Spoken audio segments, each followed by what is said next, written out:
The night my mother slammed the door in my face, she didn't just lock me out of the house, she locked me out of the family. I remember standing there on the porch, the cold seeping through my shoes, her words still ringing in my ears. "You are not my daughter anymore. And the worst part," she said it while holding my sister's hand, "if you've ever felt what it's like to be erased from your own family, to be replaced by a lie, then you already know how this story feels. Before we go any further, my name is Christina Parker, and I share stories like this because sometimes justice doesn't come from courts or police, sometimes it comes from patience, from silence, from waiting. So if you believe karma always finds its way back, stay with me. Because mine did. And when it came, it didn't knock. It walked straight through the front door they once slammed in my face. I grew up believing my parents loved us equally. That's what I told myself anyway. But if I'm being honest, even as a kid I could feel the difference. My sister Melissa was sunshine in their eyes. Loud, charming, dramatic, she could cry on command. She knew exactly how to tilt her head, widen her eyes, and make adults melt. I was the opposite. Quiet, studious, the kind of kid teachers called mature for her age, the kind who learned early that speaking up only made things worse. Melissa broke things. I got blamed. Melissa forgot homework. I got lectured about responsibility. Melissa lied. And I stayed silent. Because I thought silence kept peace. I didn't understand yet. Silence only feeds liars. The first time she truly betrayed me, we were teenagers. I was 16, she was 18. She had started dating this guy named Aaron, charming, cocky, the kind who smiled too easily. I never liked him. He stared too long. He stood too close. And one night when Melissa was out with friends, he came into my room. I still remember the smell of his cologne, too sweet, too strong. He leaned against my doorframe and said, "You know, you're actually prettier than your sister." My stomach turned. "Get out," I said. He didn't. He stepped closer. And when I pushed past him and ran downstairs, shaking, my parents were watching TV. I told them everything. Every detail. My voice cracked, my hands trembled. And for a moment, I truly believed they would protect me. Instead, my mother's face hardened. My father sighed. "And Melissa?" She laughed. "Wow," she said, clapping slowly. "That's a new level of desperate Claire." Claire. She always said my name like it tasted bitter. "I saw you flirting with him," she continued. "You've always been jealous of me." My mouth went dry. "No, enough," my father snapped. He didn't even look at me. He looked at her. And he believed her. That night I learned something that changes you forever. Sometimes truth doesn't matter. Sometimes people choose the version that hurts you less. And loving Melissa hurt them less than believing me. From that moment on, everything shifted. Melissa told everyone I was obsessed with her boyfriend. That I tried to seduce him. That I was unstable. Pathetic. Jealous. And my parents repeated it. Relatives stopped inviting me to gatherings. Neighbors whispered. Even my own aunt told me, "You should apologize to your sister." Apologize. For being scared. For telling the truth. For existing. I stopped talking at home.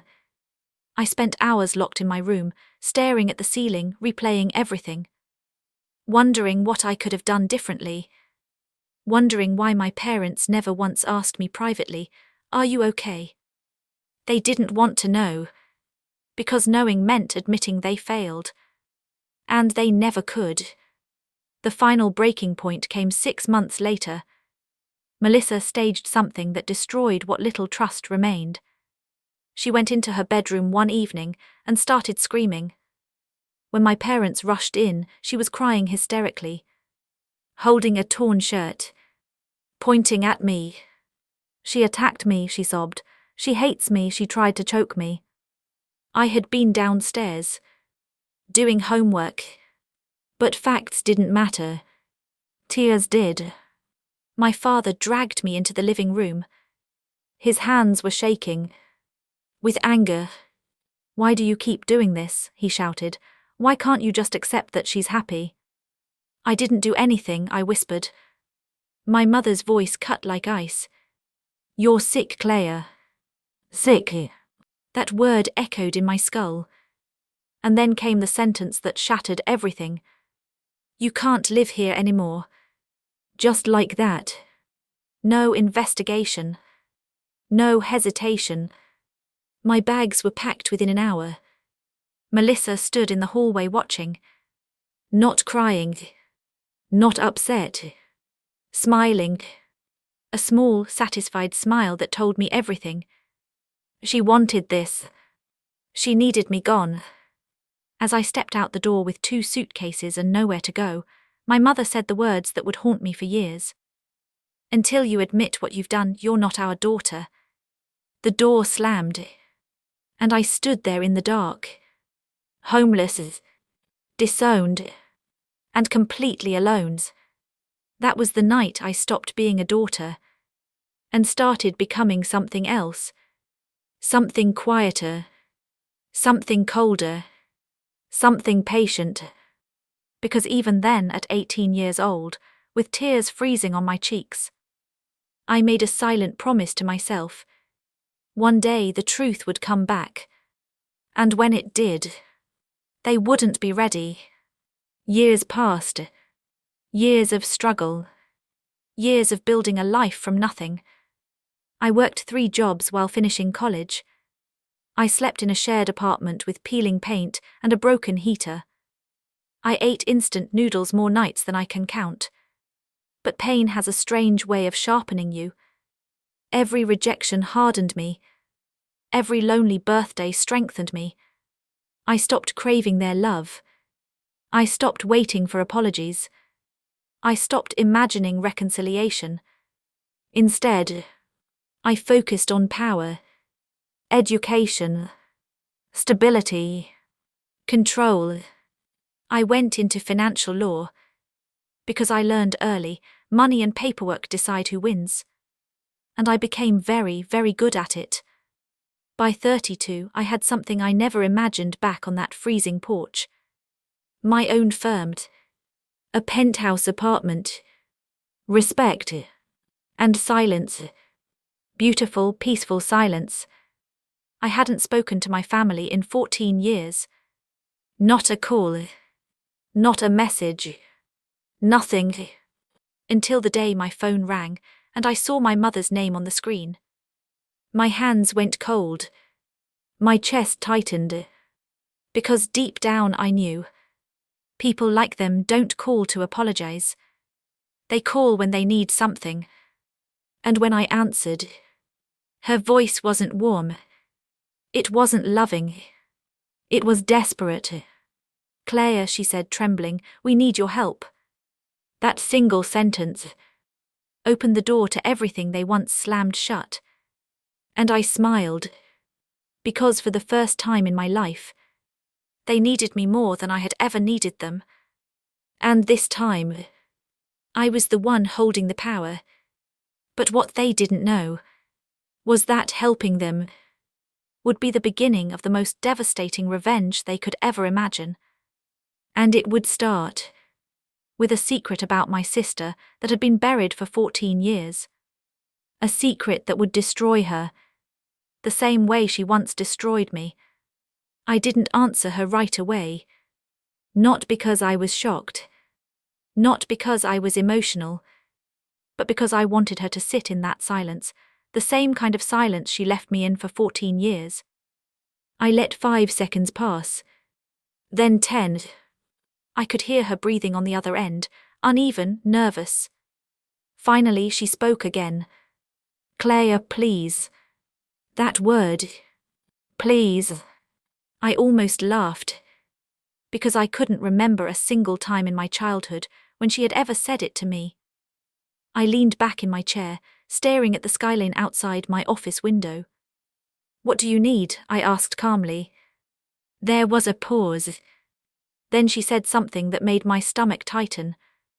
"It's Melissa." Of course it was. It had always been Melissa. "What happened?" I asked, my voice flat.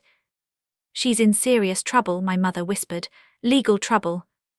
Now that got my attention, because I knew exactly what kind of lawyer they'd call if they wanted to protect her. Not a criminal defense attorney. Not a family lawyer. A financial law specialist. Someone like me. My fingers tightened around the phone. "What kind of trouble?" I asked. Her voice dropped lower, like she was ashamed to even say it. "She's being accused of fraud." I didn't react. But inside, something dark and electric flickered awake. Fraud. That meant documents. Money trails. Paperwork. Evidence. Truth. And truth was something Melissa had never been able to control completely. My mother rushed to continue, her words spilling out fast. "They're saying she forged signatures, moved funds from client accounts, but she swears she didn't do it. She says someone is framing her." Of course she did. Melissa never did anything wrong. In her world, she was always the victim. Always misunderstood. Always innocent. I could already picture her sitting there, crying on cue, playing the same role she'd perfected since childhood. My mother's voice cracked. "Claire, she could go to prison." Silence again. Then came the words that sealed everything. "You're the only one who can save her." Save her. I felt something cold spread through my chest. Because 14 years ago, I had begged them to save me. And they didn't. Now they were begging me. Life had a strange sense of symmetry. I spoke slowly. Why would I help her? The question stunned her. I could hear it in the way she inhaled sharply. Because she's your sister." "No," I said quietly. "You made it very clear years ago I don't have a sister." The silence that followed was thick. Heavy. For a moment I thought she might hang up. Instead, she broke. Her voice trembled. "We were wrong." Those 3 words should have felt satisfying. They should have healed something. But they didn't. Because they weren't an apology. They were a negotiation. She wasn't saying it because she understood. She was saying it because she needed me. "We didn't handle things well," she continued quickly. "But that's in the past. This is about Melissa's future. Please, Claire, she'll lose everything." Lose everything. I stared at the city lights flickering outside. I remembered standing on that porch, holding 2 suitcases. Losing everything.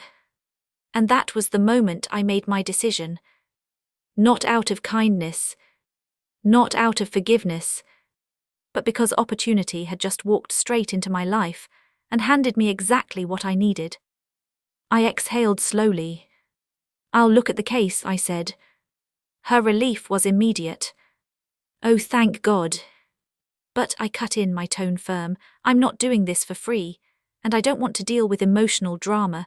If I take this on, I handle it my way." "Of course," she said quickly, "anything you want." Anything. That word echoed in my mind. Because she had no idea what that would truly mean. 2 days later, I walked into my parents' house for the first time in 14 years. It smelled exactly the same. Lavender air freshener. Old wood polish. And something else. Something heavy. Regret. My mother opened the door. She looked older than I expected.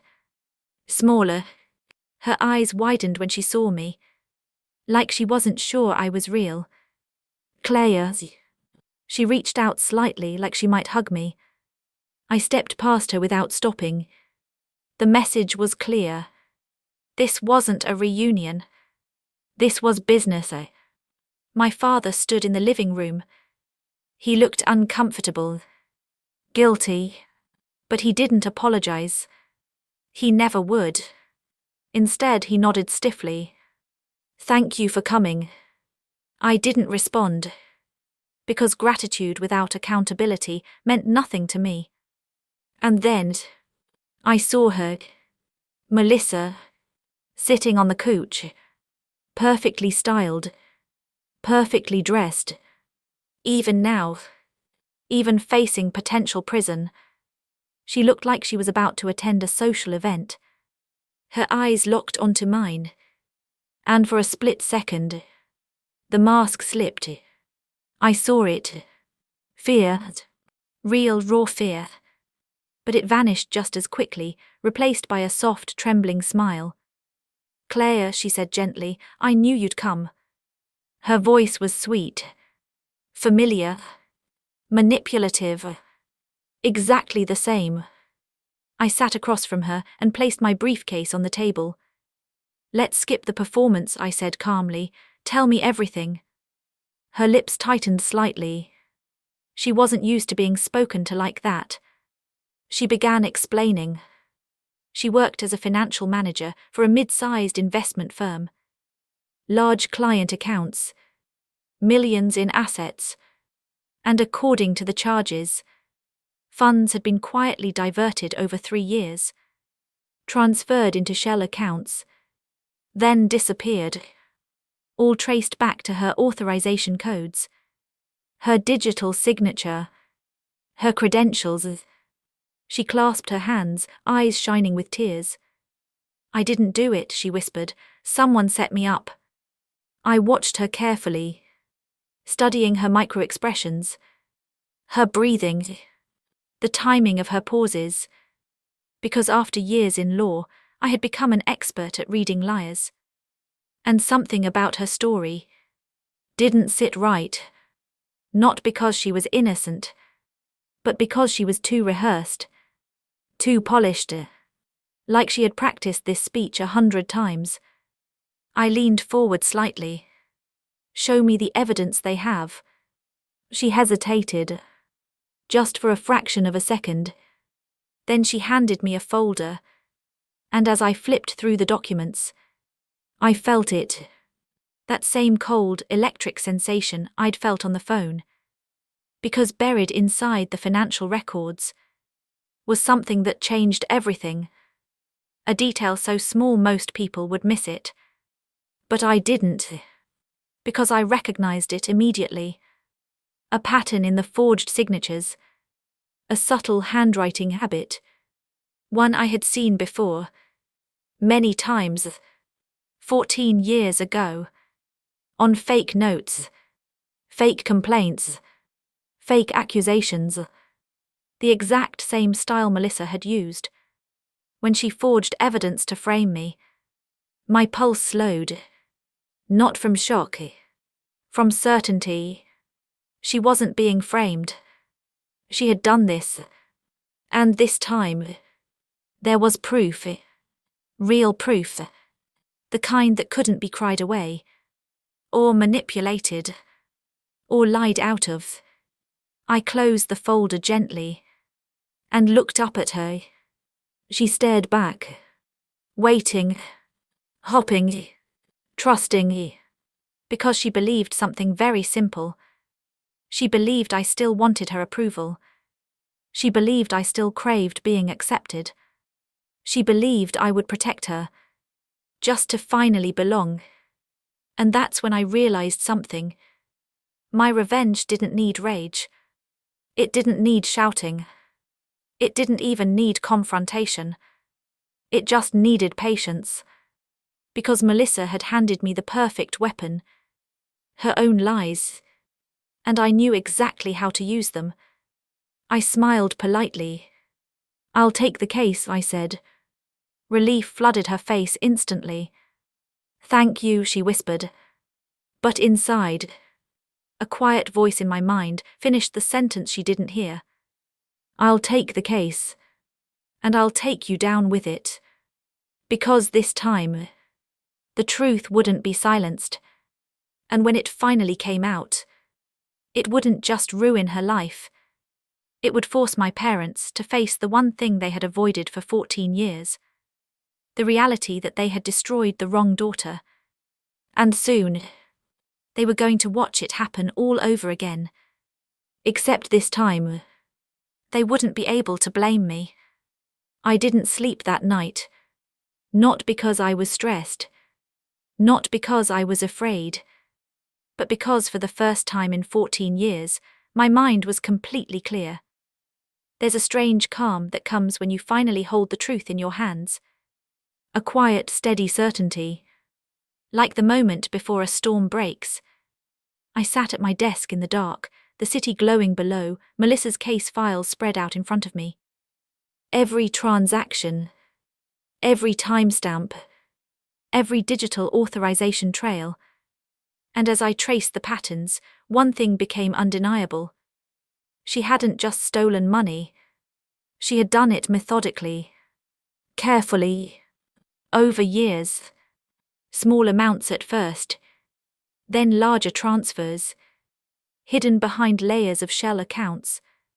This wasn't desperation. This was calculated greed. And the most chilling part, she had used the exact same tactics she'd used her entire life. Deflect blame. Control perception. Play the victim. I leaned back in my chair and closed my eyes. And suddenly, I wasn't 32 anymore. I was 16 again. Standing in that hallway. Watching her cry fake tears while pointing at me. Hearing my parents say, "We believe Melissa."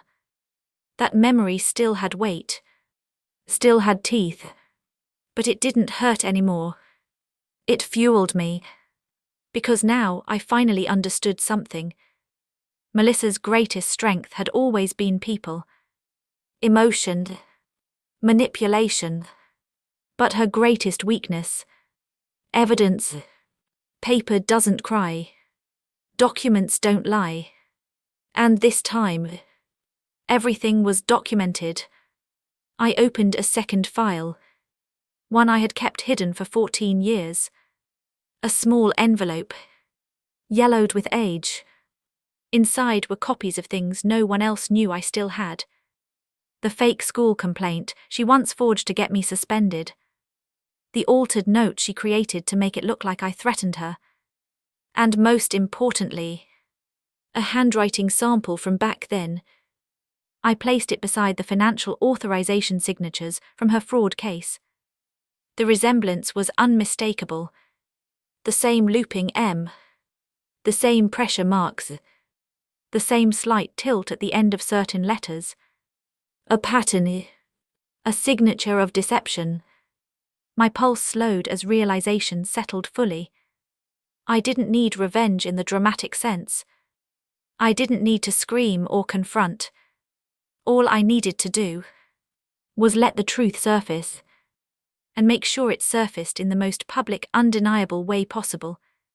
But to do that, I had to play a role. The role Melissa knew best. The loyal sister. The next few weeks became a performance. I visited my parents' house often. I sat at their dining table. I listened to Melissa cry. I reassured them all with calm, professional confidence. "Don't worry," I would say, "I'm building a strong defense." Each time, my mother would look at me with relief so intense it almost looked like love. Almost. My father began trying to talk to me about normal things. Work, weather, small memories from childhood. Like he was attempting to rewind time. But he never said the words that mattered. He never said, "We're sorry." And I realized something. They didn't truly want forgiveness. They wanted comfort. They wanted their version of reality to stay intact. That Melissa was still the good daughter. And I was simply useful now. Meanwhile, Melissa grew increasingly dependent on me. She called daily. Sometimes late at night. Her voice trembling. "Claire, they're asking for more records. Claire, do you think I'll go to jail? Claire, you believe me, right?" That last question always hung heavy. Because she wasn't asking for legal reassurance. She was asking for emotional validation. She needed me to confirm her illusion. And every time, I answered calmly, "I'm on your side." Each time I said it, her shoulders would relax, her trust deepened. She never once suspected the truth, because in her mind, I was still the quiet, powerless sister she could manipulate. She had no idea that silence had transformed me into something she couldn't control anymore. The turning point came during a private meeting at her workplace. I requested full access to internal audit archives, security logs, historical system data, and that's when I found it. A digital fingerprint. A hidden backup log showing the original entry timestamps. Melissa had altered system records after each fraudulent transfer. But she missed one thing. An automated shadow log. Invisible to most employees. It showed every access attempt tied to her credentials. Time, location, device ID, all matching her. There was no plausible defense, no alternate suspect, no technical loophole, just cold, undeniable proof. I stared at the screen for a long moment. A deep, steady calm settled inside me. Because this wasn't just about her crimes now. This was about something much bigger. This was about forcing reality to collide with denial. Forcing my parents to confront what they had chosen not to see for decades. And that's when my plan fully formed. Not just to expose Melissa, but to make sure the truth surfaced in a way that couldn't be dismissed. Couldn't be twisted. Couldn't be ignored. I would defend her publicly. Build her confidence. Strengthen her trust. And then, at the exact right moment, I would present the complete evidence package in court. Not as an attack, but as a professional obligation, because lawyers cannot present false defenses knowingly. And once everything was revealed, it wouldn't look like revenge. It would look like truth finally catching up. And that would hurt far more. The final step required emotional precision. One evening I visited my parents again. Melissa was there, packing nervously. "What if they think I'm guilty?" she asked me. I looked directly at her, and for the first time in 14 years, I let my real emotions surface just slightly. Not anger, not hatred, just quiet, steady strength. "Then we face the truth," I said calmly. She froze. Her eyes searched mine. For a brief second, I saw fear flicker again. The kind that comes when a liar senses they're losing control.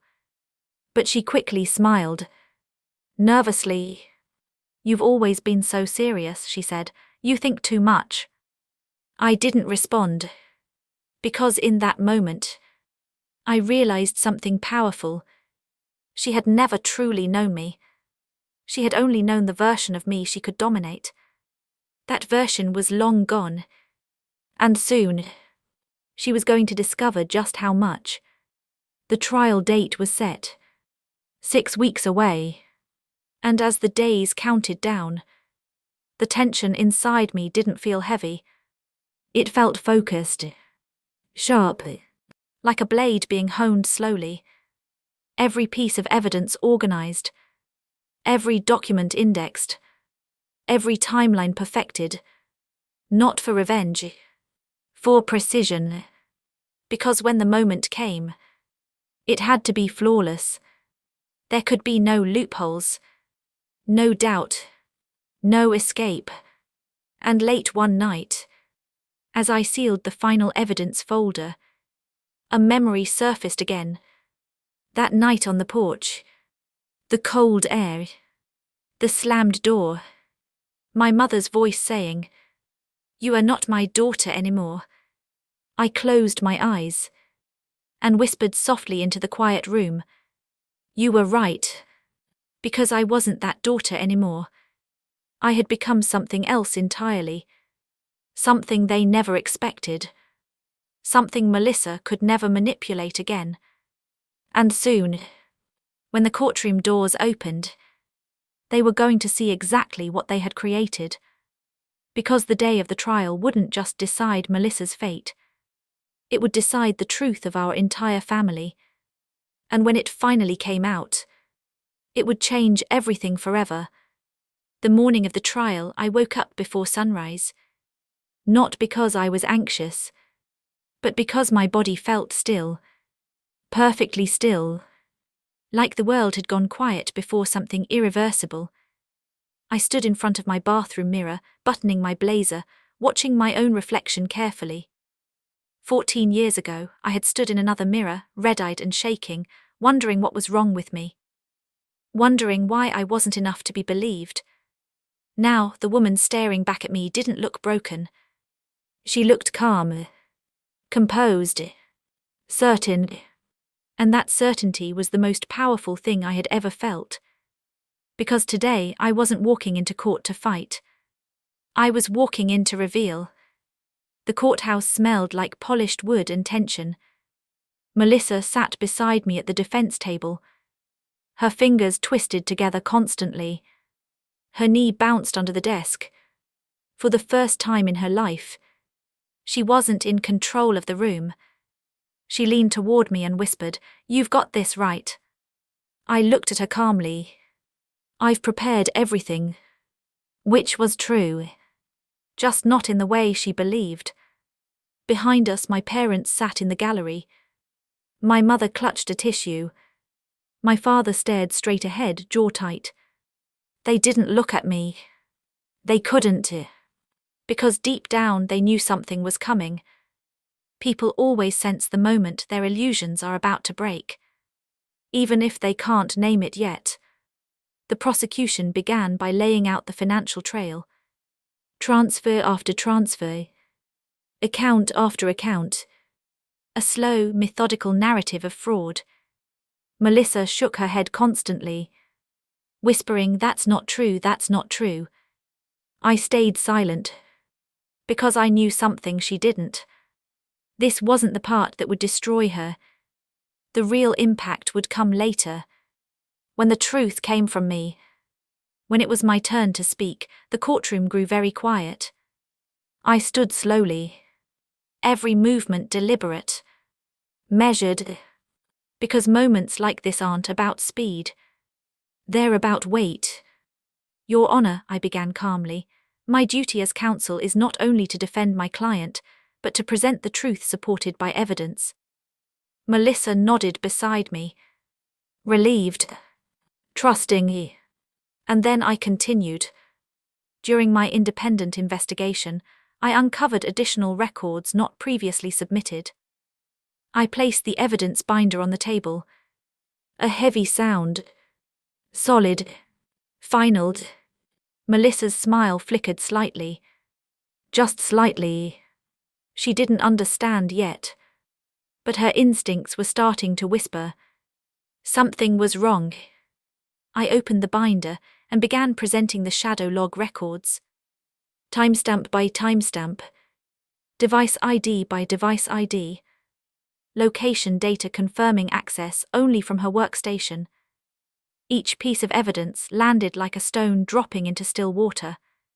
Ripples spreading across the courtroom. Murmurs rising. Melissa's breathing quickened beside me. "Claire, what are you doing?" she whispered. I didn't answer. Because this moment wasn't about her confusion. It was about clarity.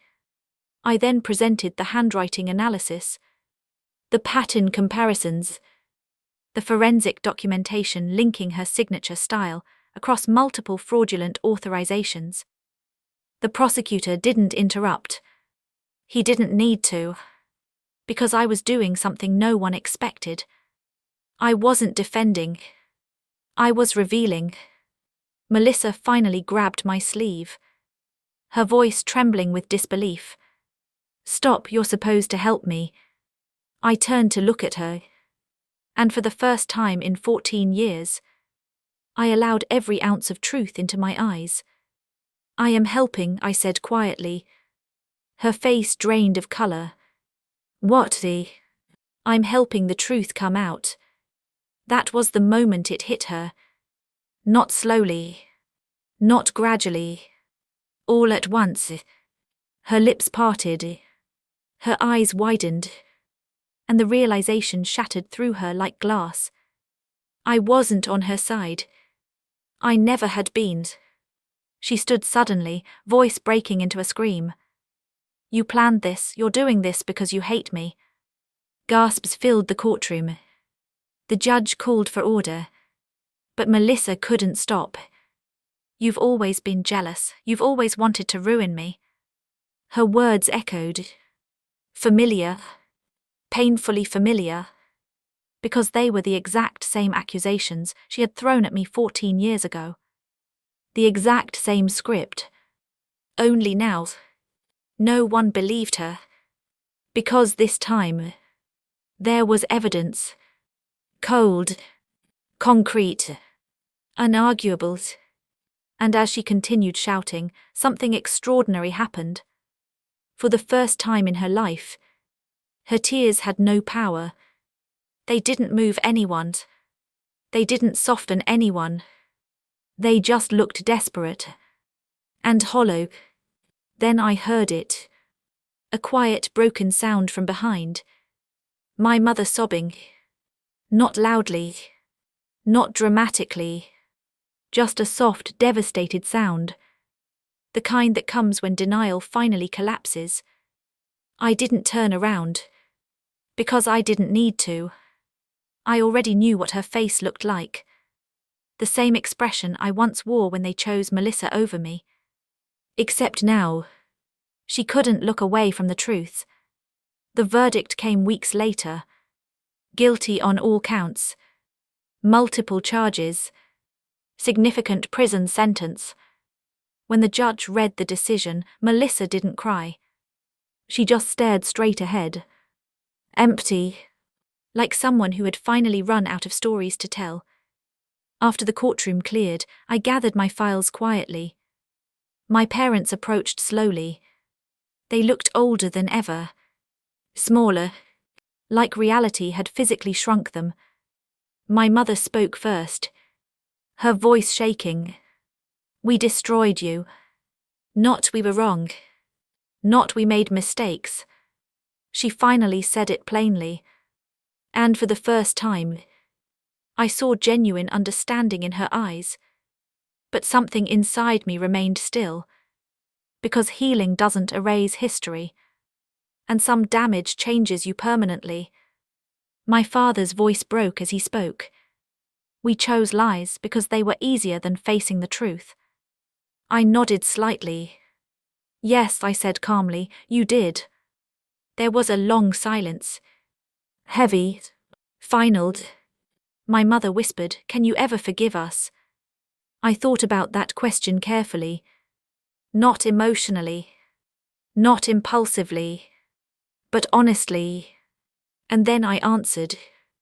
I don't need to forgive you to move forward, I said quietly. I already did that 14 years ago, when I walked away. I left the courthouse alone that day. The sky was clear. Bright. Peaceful. And for the first time in my life, I felt something I had never truly experienced before. Not revenge. Not anger. Not even satisfaction. Just freedom. Because revenge isn't always loud. Sometimes it's quiet. Sometimes it's simply letting the truth stand, while you walk away untouched. Melissa lost everything she built on lies. My parents lost the illusion they had protected for decades. And I lost nothing. Because the moment they slammed that door all those years ago, I had already learned how to survive without them. And that was the greatest victory of all. If this story resonated with you, if you've ever been blamed for something you didn't do, if you've ever watched lies win in the moment, remember this. Truth doesn't always arrive quickly. But when it does, it arrives completely.